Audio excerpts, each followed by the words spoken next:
Buster, I took a peek at the editor. The problem is that everything has rectangular or square hitboxes, not pixel-precise ones.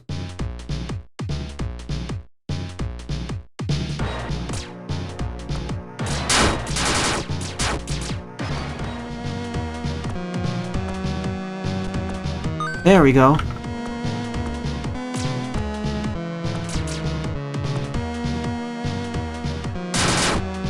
Well, if you want to, Sylveon.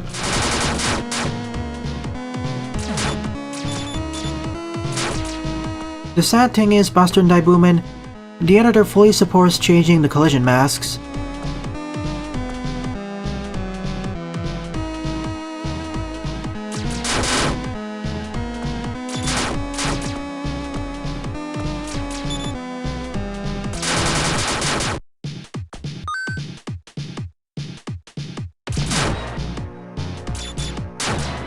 I feel most of the faults of this game are not due to the engine, but more due to the execution and level design and other stuff.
Shoot, Buster.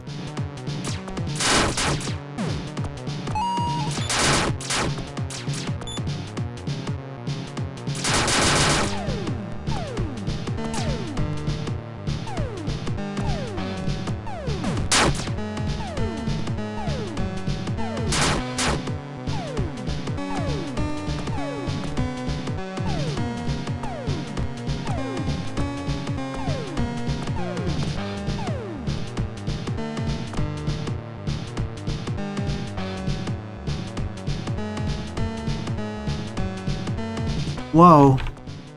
Oh, I forgot. I'm immune against spikes. I keep forgetting that spikes pose no more trouble to me.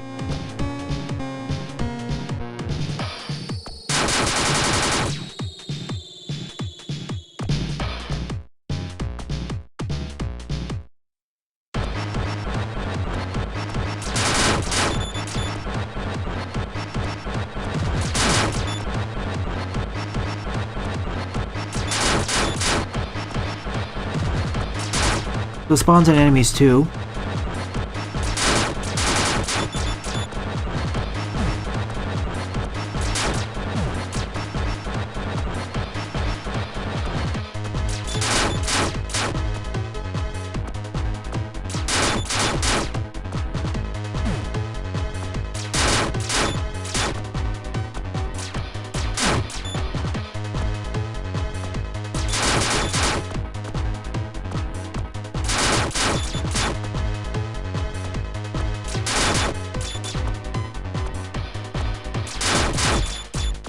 Okay, let's try out weaknesses.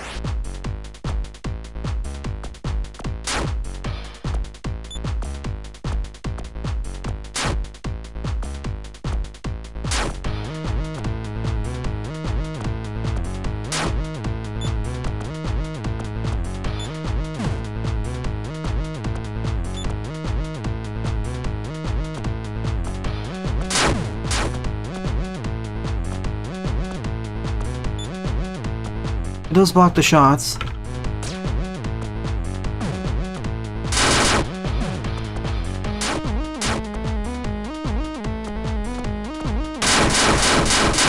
Well, that works good enough.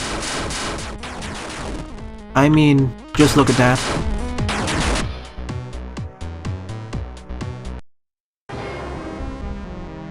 It does have a weakness order. That's one thing someone confirmed for me, but I have to figure it out though.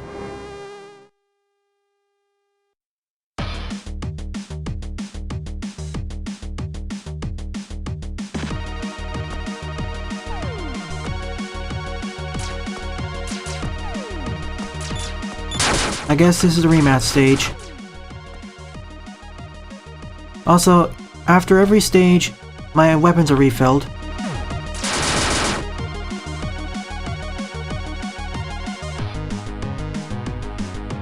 Proper one, you mean one fits the chain? According to that person, yes. Whether it's logical or not, that's another question.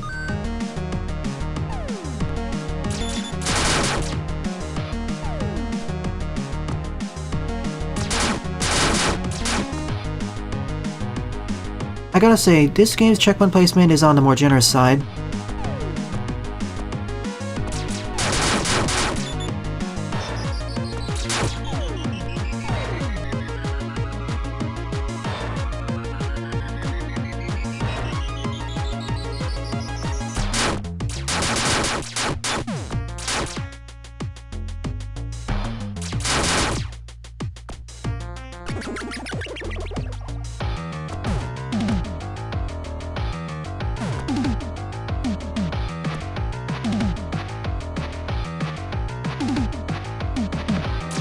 What else is new, Panta?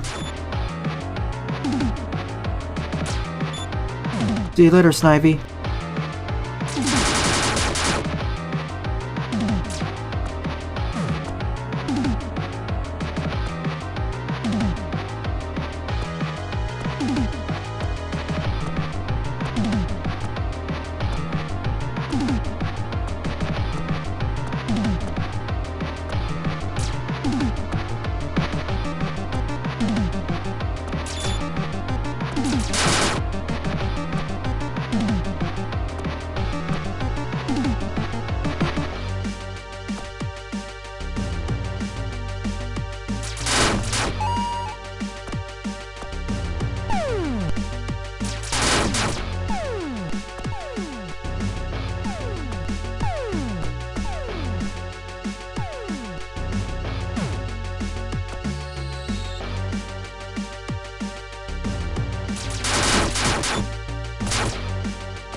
Not to mention, I feel a few too many of these screens are too empty.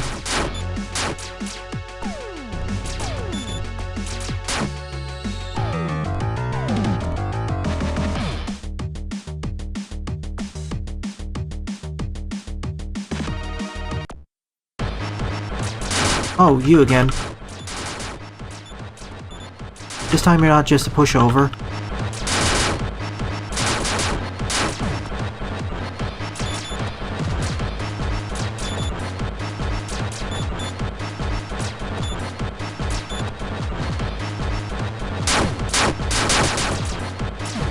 Can you please move to the right?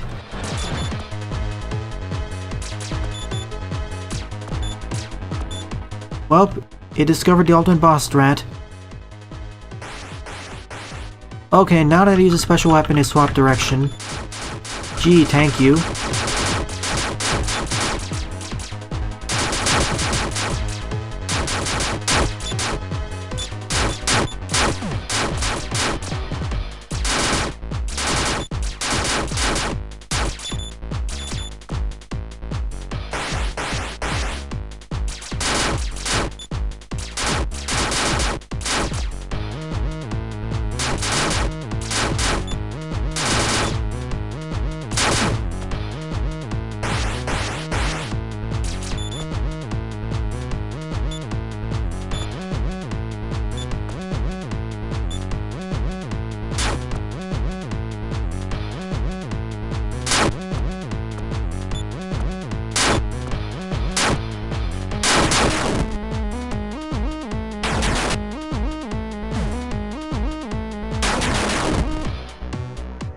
Geez, this works against most Fortress bosses.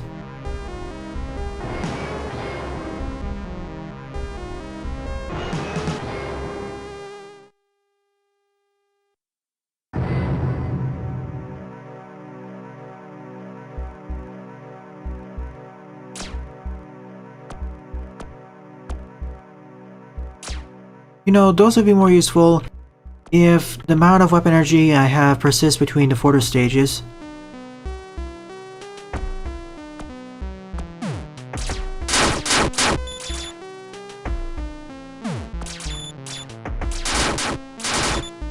You're the closest to a Sniper Joe analog in the game I've seen so far.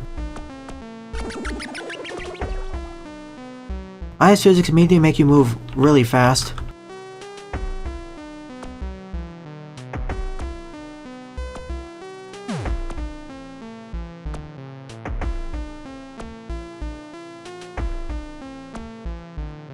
Rematch time. I'll do this from left to right. Okay, Dynamite Bot. I think this is his weakness. He is ground locked after all.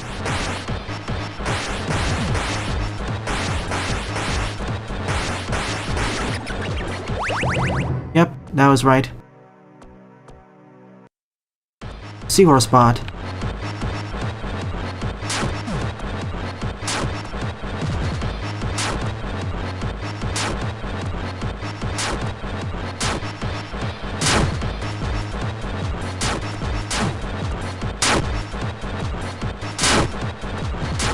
He seems to be weak to the shield weapon.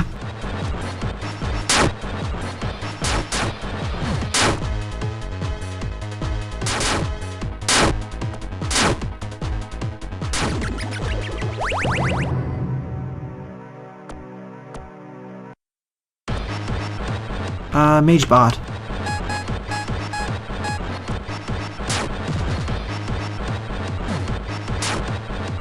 Probably an explosive weapon.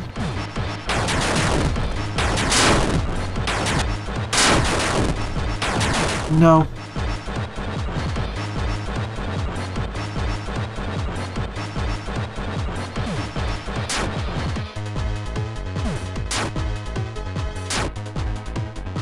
One of the games where I wish the screen flashed red or something when we knew we heard a boss. It's the screen flashing weapon.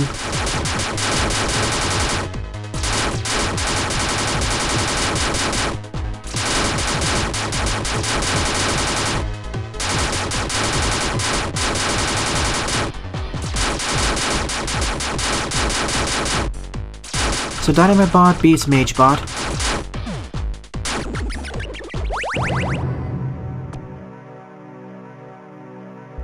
And your life gets fully refilled once you exit the rematch.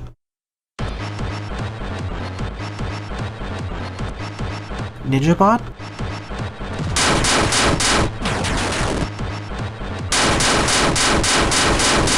No, that's not exactly an effective weakness.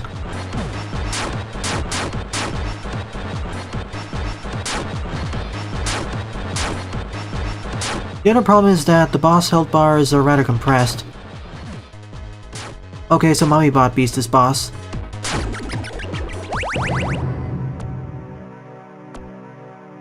Vincenzo already used that.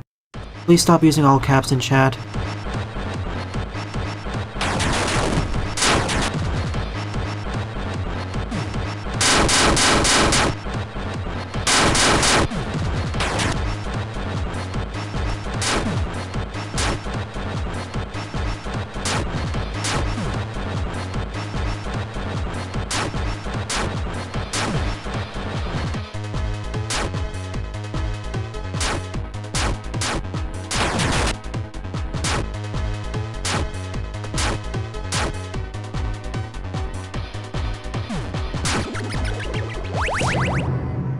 Three more left to go.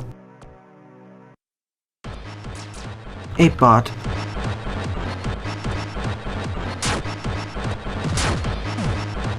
He's weak to Seahorse Bot's weapon.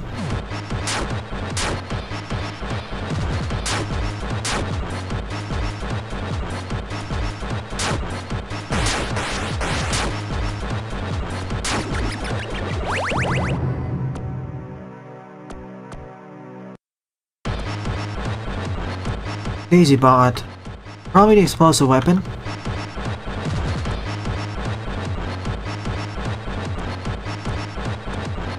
Run to the right side, please.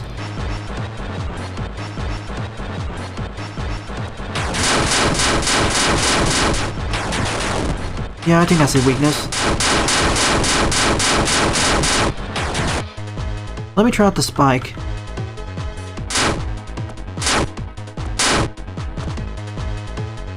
Spike also works, but I think explosive is a better option.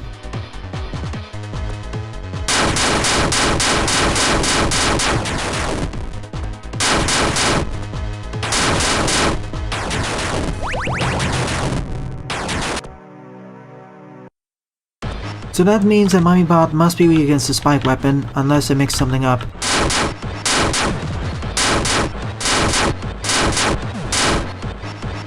No, he's actually weak to the bomb weapon.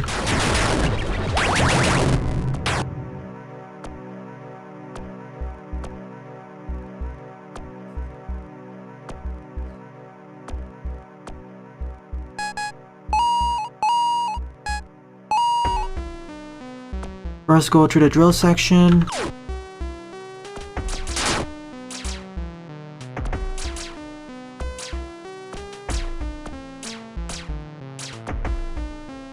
An empty room, there should be more drills here. Time for the climactic battle against Dr. Destin.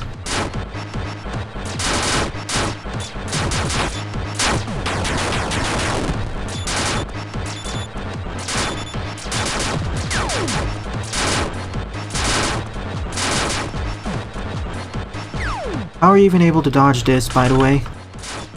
I'm not talking about the laser, I'm talking about the entire machine itself. As Rockbot, you could probably slide under it. As Betabot, I'm not sure.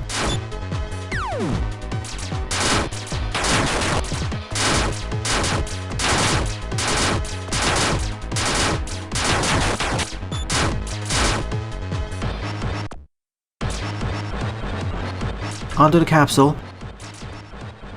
Let me guess, it's weak to either the banana or Petal's rainbow.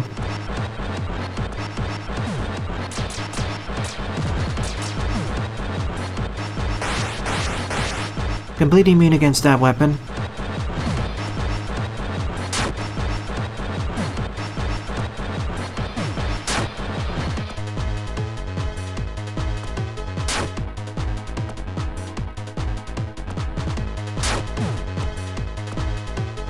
So we are forced to use your limited weapon set. I don't know why the tornado sometimes decides to work and other times it doesn't.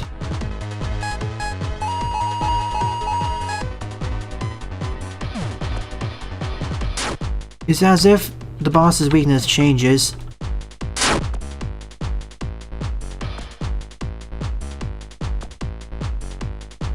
Shield works very well.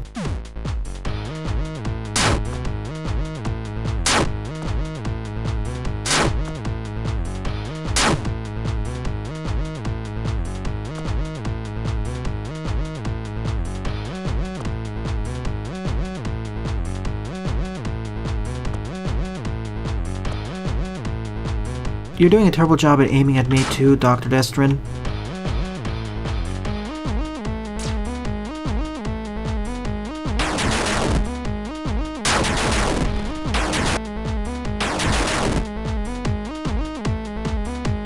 Well, it could be worse. At least you take damage from multiple weapons.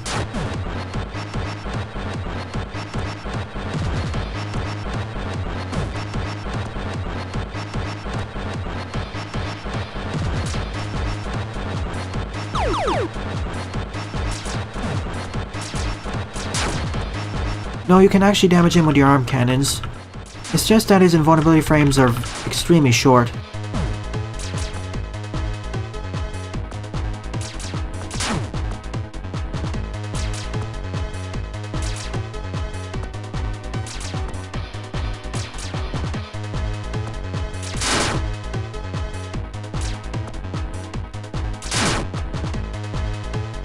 Even for a capsule encounter, this is fairly boring because outside of his teleportation skills and rocket attacks, he has no other attacks. In any case, this monotonous encounter is done.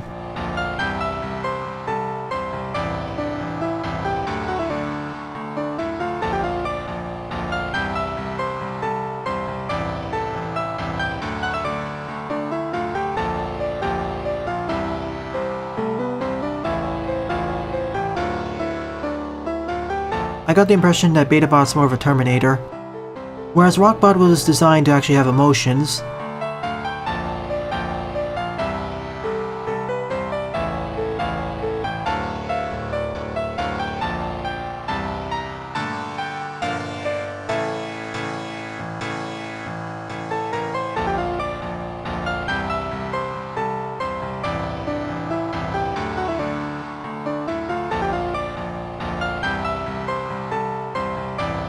And thus, due to their differing opinions, Betabot leaves for the world.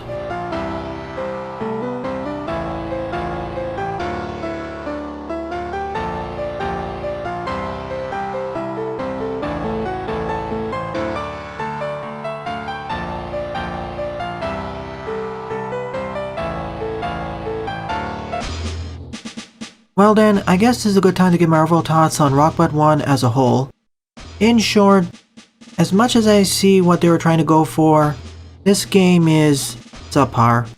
I want to separate my opinions on the game from the engine itself. The engine itself felt decent, it's just that what was built with the engine is below par.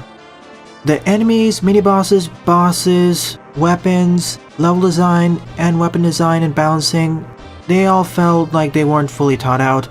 This game feels very rough. We can even see it in terms of the graphics and music. It really feels like this game should have had several more waves of polish. Most of the stages, outside of 2 or 3 of them, felt like they were 33% shorter than what they should have been. And everything felt like it dealt too little damage to me. It feels like everything should deal at least 50 to 100% more damage. This was especially the case during boss encounters outside of Mummybot, because you could just face tank most of the boss attacks and yet still end up winning. It felt like the game was stuck on easy mode for the most part, and even though I played on hard mode, it didn't feel hard at all. In fact, the game got even easier once I got the arm parts and especially the body parts.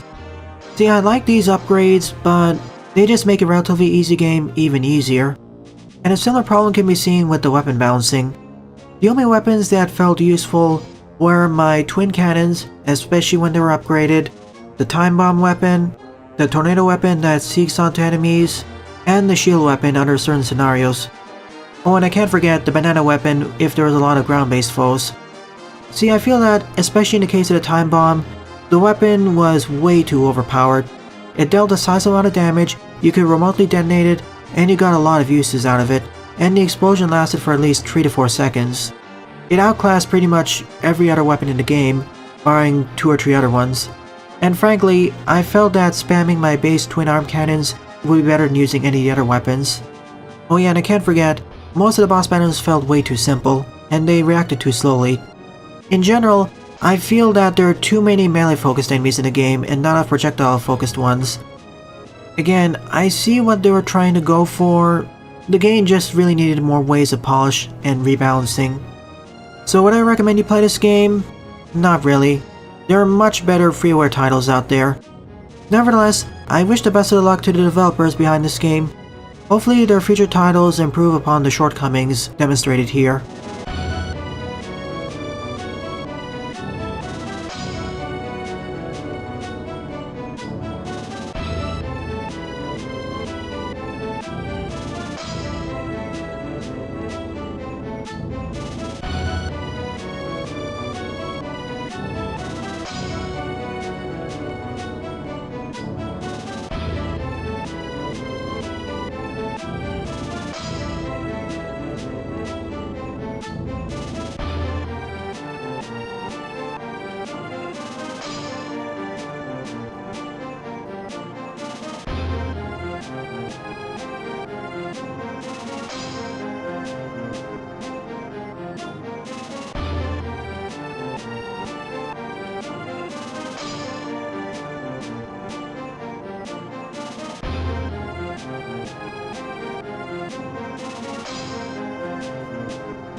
Oh, whoops.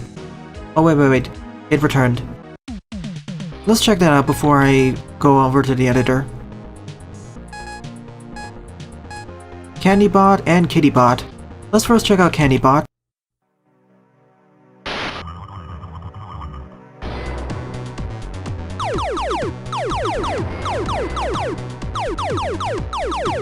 So can fire in 6 different directions.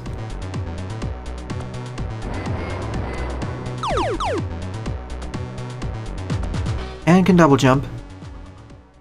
And now here's KittyBot. So a melee weapon. She also has dash jumping. And air dashing too.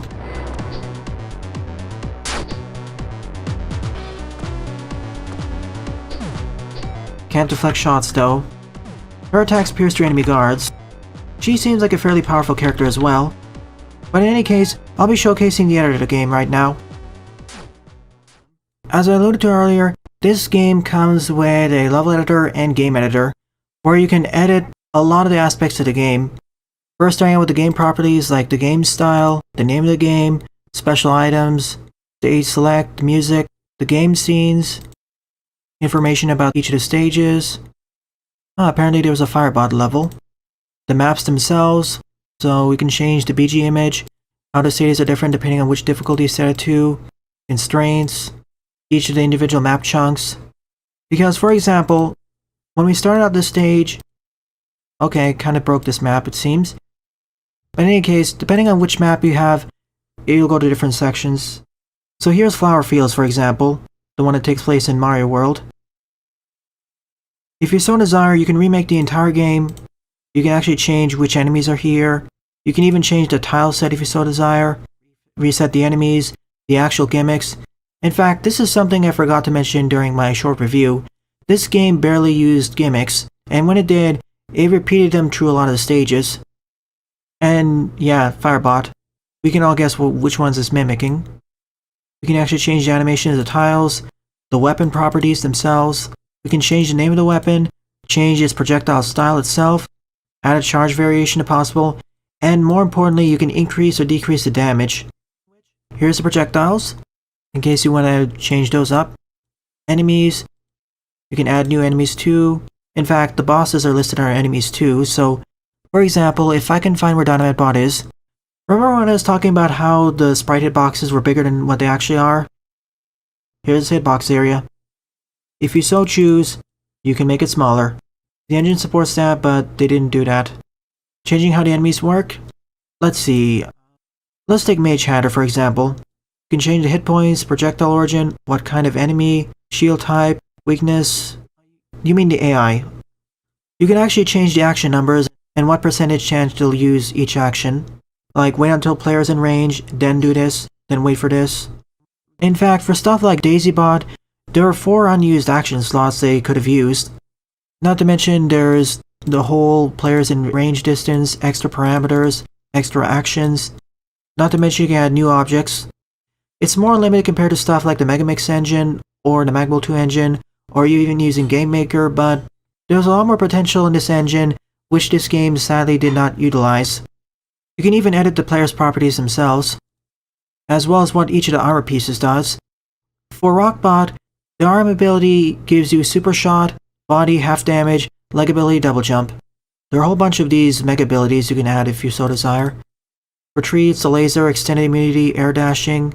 For KittyBot, the Hadouken, no knockback, and Shurioken. Not only that, this is just the editor. This game's source is freely available on GitHub, so if you want even more flexibility, you can always download the source, change up the code there, and compile it for yourself. So as I stated earlier, I don't recommend you play this game, it's really subpar, but if you want, you can take a look at the engine. One of the benefits I've seen of this engine is that it's very cross-platform. It works on Windows, Mac, Linux, and it goes all the way back to PlayStation 2, thanks to using SDL1. Honestly, if you want to experiment with a Mega Man engine, I suggest you use the Megamix engine. It's a lot more modern, it's easier to use, and has a lot more content. In fact, you can just use the Megamix engine, readapt it, and make your own Mega Man-inspired freeware titles. Well then, I hope you all enjoyed my live Let's Play of Rockbot 1, viewers. If you enjoyed this Let's Play, Please rate, comment, favorite, and or subscribe, as they all help out the channel. Don't forget to follow me on Twitter as well, and join my Discord server, as I regularly post updates there. Thanks for watching, and I hope to see you all in a future Let's Play.